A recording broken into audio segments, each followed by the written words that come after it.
Good morning, everyone. Blue here. So I'm getting ready to go.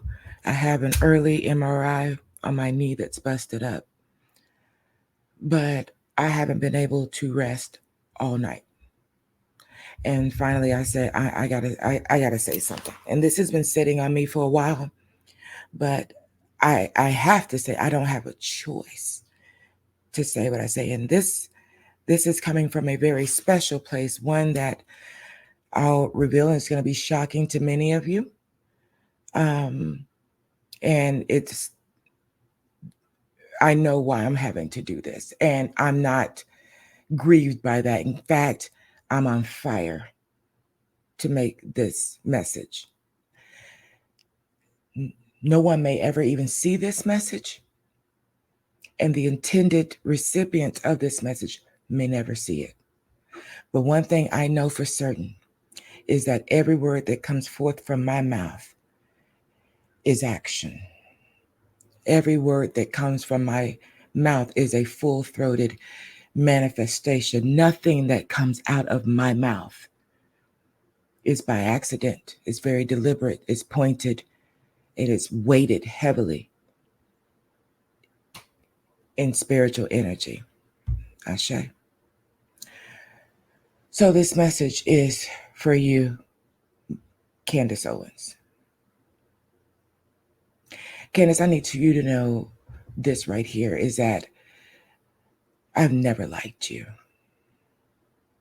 I rarely say that, but I never liked you.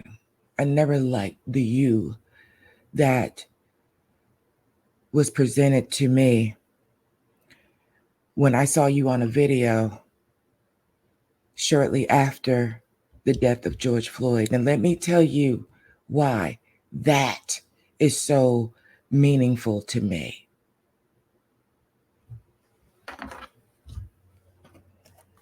Because this man here that you said, and I had to write it down, that you said was high on amphetamines and fentanyl, that you said was no martyr for Black America, when in fact you couldn't be any further from the truth. But I'll show you how that is.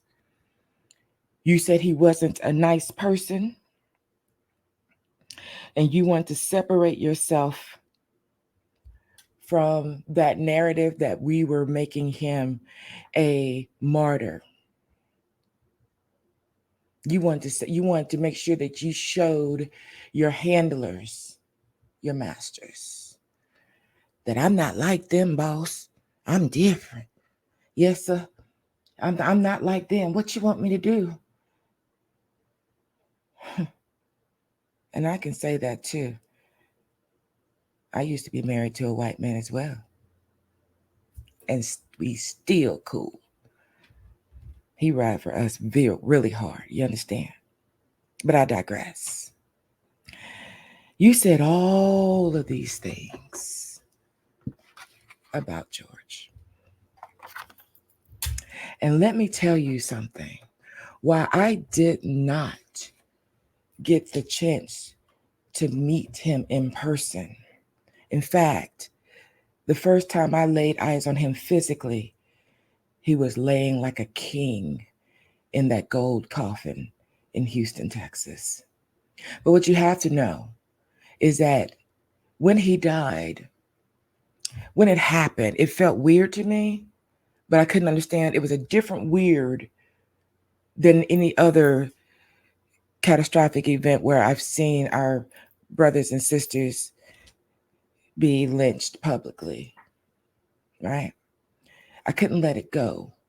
Long story short, come to find out the reason my blood and my spirit couldn't let it go is because me and this man share the same great great grandfather. Yes, that's Samson blood.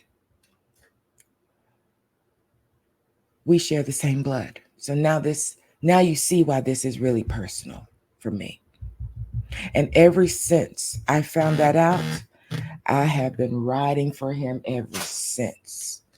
Look it up. So I don't like you. I don't like you. And you need to understand I'm exercising a hell of a lot of restraint from really going in like I want to. But this is just I'm doing that to demonstrate that not all black people are as you think. Some of us can speak intelligently. Did you not know? Some of us are great orators. Some of us can speak passionately, but we'll get in your ass if we need to. You understand? Because you didn't hesitate to get in front of the masses to show how did you say when you went before Congress how all of the single women were floozies and were just out here having babies when you should have been talking about what was the topic of the matter about hate crimes, but no, your handlers wouldn't have you do that. You were the best kind of puppet. You were the best kind of puppet. You talked about how you you would in that conversation you would mention black Americans, but yet everywhere you've ever spoken you've made it clear that you separated yourself from us by calling out your Caribbean ethnicity, your Caribbean um, lifestyle, your heritage. You're Caribbean. You never came at us with Black American. No, you made it clear that you want to show that, oh, I'm Caribbean. We know about that. We know about that. So how dare you get out in front of us and run this media circuit, which I'll get to, Breakfast Club. Case in point, now you want to do this run, this apology tour, this can I get my lawn chair back at the barbecue tour, this presenting to the media that you're an agent of change. Mm-mm. You're trying to rebrand yourself. I'm calling you out. I'm calling you out. See, because when you were, what was it, degree 180, when you had your own thing going there, degree 180, we know you were trying to ride for the black folks then, degree 180. And I guess, you were able to use your leverage with degree 180. And then don't forget about the lawsuit you had, right? That lawsuit where you played the race card. That's what your people like to call it. The race card, we call it life. To be able to um, handle that issue with your school where you sued your school. Hmm. Hmm. So you were trying to find your way. You were trying to find what platform, what where could I use a voice to. It was all about you. It was all about being an opportunist. Then all of a sudden someone saw, well, here's a girl who can speak our language and who can sound like us and move like us. And it seemed like she's reaching. Let's see if we could bring her over to this side. And in comes Turning Point, right? USA, Turning Point USA. And Turning Point was the turning point where you traded in your blood for clout. And you gave it to them good, baby. You performed well. I just need you to know that the whole time you were performing, these ancestors who sit here on my altar next to me watched with shame on you. All they could do was she doesn't even realize how she is separating herself from the blood. How she is banished. You are banished from the energy of the ancestors. I speak and I declare it to be so.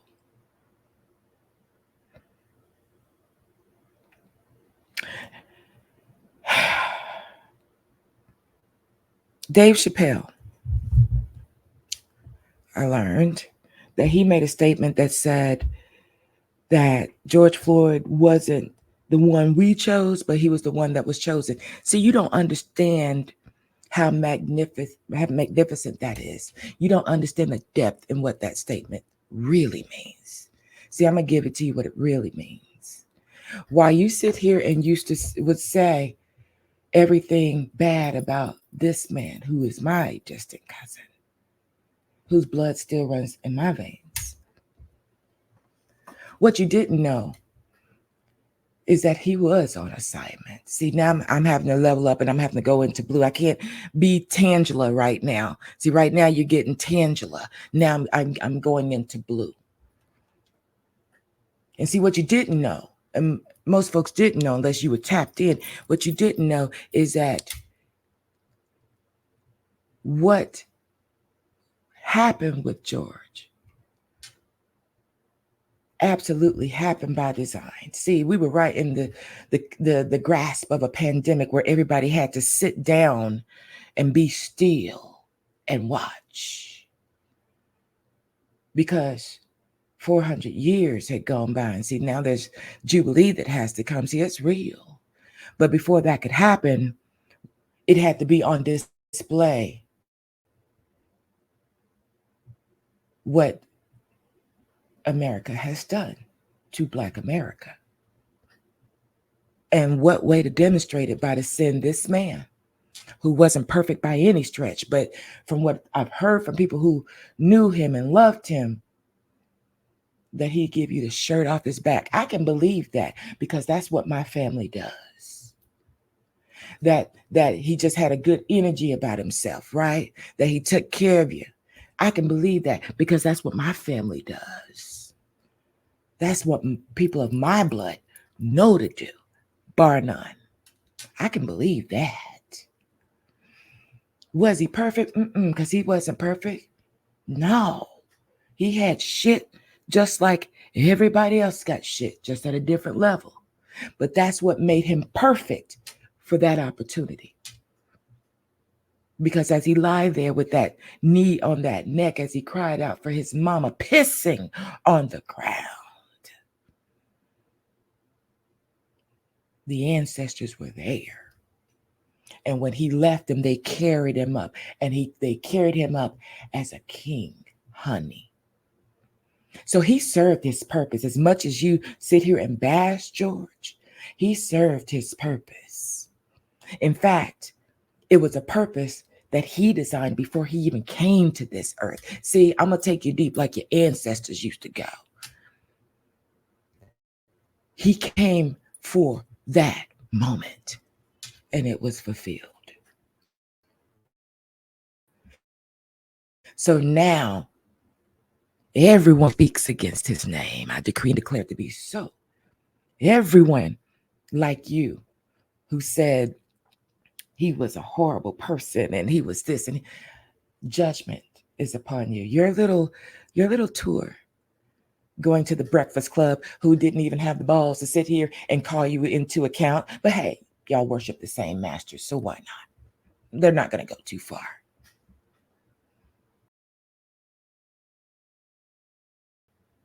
What a disgrace. I'm here to tell you, Candace, that until you put in the work to make it right and genuinely so, because right now it's nothing genuine about it. You got left from what was it, the Daily, I can't think of it, whatever it was, the Daily Wire. They cut your ass real quick when you got a little too high and mighty. When your mouth, you can't do that. See, if you were really with us and knew our walk and knew our journey, knew how we vibe and we flow, you would know, ma'am, that's out of code. See, you don't, there's a certain thing you have to do when you amongst mixed company.